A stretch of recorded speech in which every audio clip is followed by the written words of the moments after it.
Howdy there neighbors, Ian with eTrailer here. Today we're going to be looking at the Dexter 12-inch electric brakes. These assemblies are going to be made in the USA. You'll see that nice proud sticker right there. They do feature a 12-inch diameter with a 2-inch width. The mounting flange bolts are going to be a 5-bolt pattern, so that may be something you want to double check on your axle before you select which option you're going to go with there. These are for any wheels from 14.5 inches all the way up to 16 inches. They're intended for a 7,000 pound axle rating, and they do come with a 5-year limited warranty. Now that we've taken a look at all the features of these electric brakes, let's get right into that install.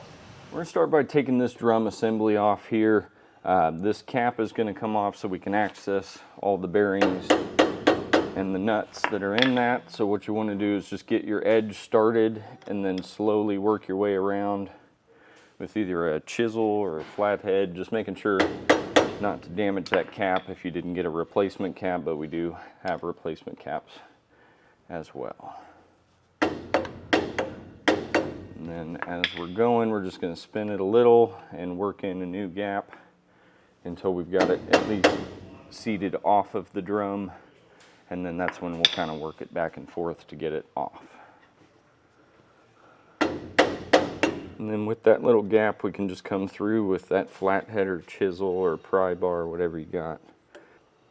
So since this one's a grease type and not an oil type, oil bath type, we're going to go ahead and get all the grease cleaned off this main area. We're going to be pulling out the old bearings, starting with this retainer clip here. And then the nut, which is a 1.5 on this one. It's not very tight, so it's just done by hand there.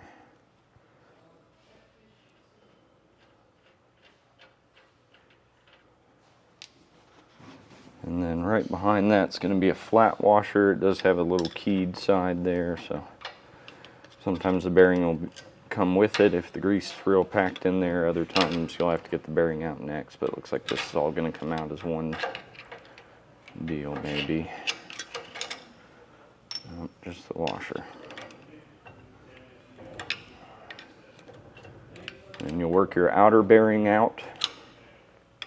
Can be a little tricky trying to find something to grab onto. Sometimes a pick will work better than the flathead.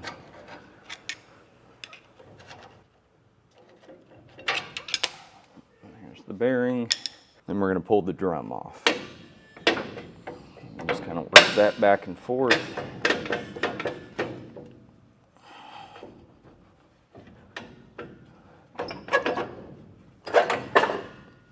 Set that to the side. There's going to be a set of 5 nuts that are going to hold this brake spider on here, so we'll go ahead and get all those off, and then we'll be able to pull that whole assembly off.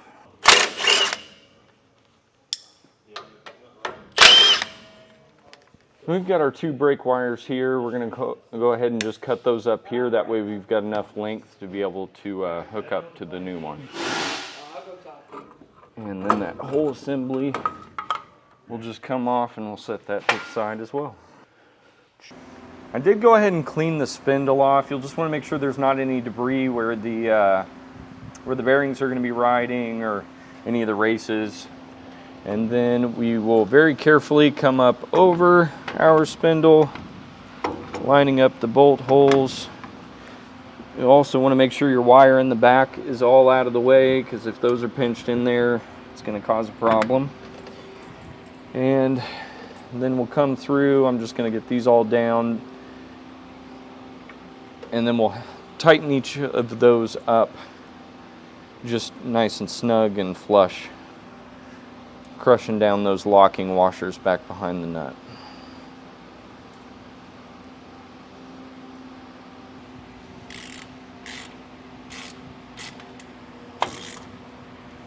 Now that we've got our brake assembly on, we're going to come to the wiring and get that hooked up to the back. The wires come pre-stripped, so just give those a good twist so they're nice and solid to go into our butt connector.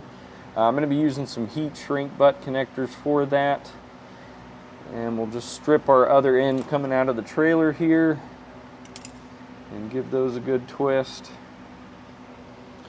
Then we're going to take our blue heat shrink butt connector, just pick one of them. Then it doesn't matter which way these wires are hooked up, as long as it's just one-to-one, opposed to having them tied into the system like they are here in the back, so that way there's no confusion on that. And we'll give those a good crimp.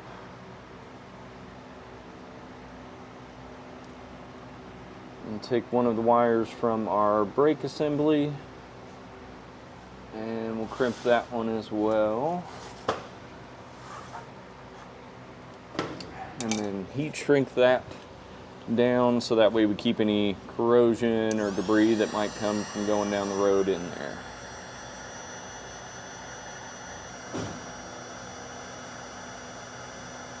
And then we'll do the second wire the exact same way and heat shrink that one down as well. And then we'll repeat once all this is heat shrunk on the other side to match. We're going to come in here and carefully again go above the spindle, just keeping everything clear of that so we're not knocking it on the way in. I've already got my inner bearing and seal on the drum, and then we're just going to get that to seat as far back as it will at the moment until we get the bearing in the front.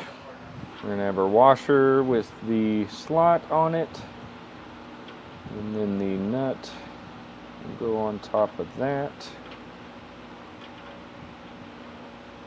Then for this outer nut, we're just going to want to run that down snug, and then we're going to back it off just to where it breaks loose. Should be able to kind of give it a little hand turn a little bit tighter. We're just going to leave that good and loose and put the retainer back over. It only goes one way. There's a side there that'll sit against the flush part. Now that that's all in place, we're going to go ahead and just tap our cap back on here. And just give it a couple light taps all the way around until it seats flush. And then we're ready to pull this off and grease all the ends. You'll just kind of watch in there and make sure that everything's filling up as far as the bearings, and should start from the back coming in, take quite a bit of grease to fill that whole hub. At this point, the hub is full, and we'll just put the rubber cap back on. So once we've got everything installed, I've got my buddy Joe over here with the tester. Of course, you can just hook up to your vehicle and do the exact same thing we're about to do. While I've got this in there, I'm just going to give it a good spin, and he's going to apply the brakes, and we're just going to see that that is working as intended. We'll even go backwards with it just to make sure if we're reversing the trailer, it's stopping correctly. And with that working, we're good to go. That's going to conclude the installation and look at our Dexter 12-inch electric brakes for this particular trailer. I appreciate you watching. My name's Ian with eTrailer.